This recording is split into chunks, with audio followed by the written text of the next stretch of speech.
दोस्तों, एक और नई वीडियो में आपका दिल से स्वागत है। कहते हैं कि जंगल में जो जीव जितना साहसी और स्वतंत्र होता है, वही अपनी जिंदगी को पूरी तरह से जी पाता है। बाज को भी इसी तरह का एक पक्षी माना जाता है।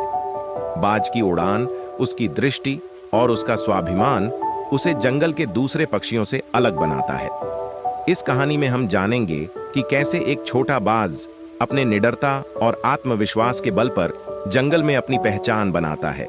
एक बार की बात है, एक घने जंगल में एक बाज का घोंसला था। उस घोंसले में एक छोटा बाज रहता था जिसका नाम रुद्र था। रुद्र का मन हमेशा आकाश की ऊंचाइयों को छूने की चाहत में लगा रहता था, लेकिन वह अभी तक अपनी पहली उड़ान नहीं भर पाया था। उसकी माँ रोज उसे समझाती थी कि उड़ान भरने का समय आ गया है, लेकिन रुद्र हमेशा किसी न किसी डर की वजह से मना कर देता था। एक दिन रुद्र की माँ ने उसे एक कहानी सुनाई।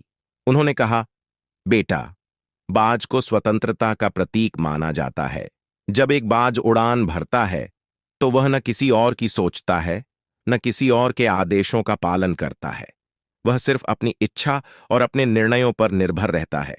लेकिन याद रखो, उड़ान का आनंद वही ले सकता है जो निडर हो।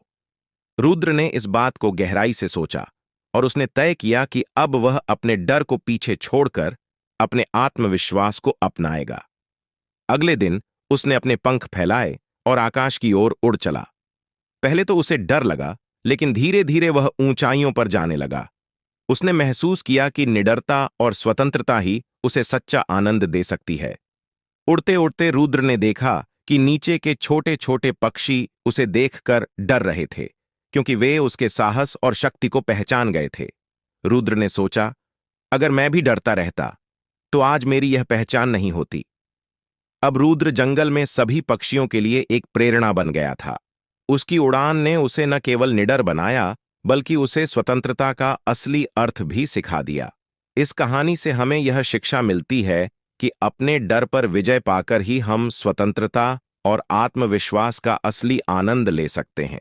बाज की तरह निडर और अकेला बनकर ही हम अपनी जिंदगी की ऊंचाइयों को छू सकते हैं।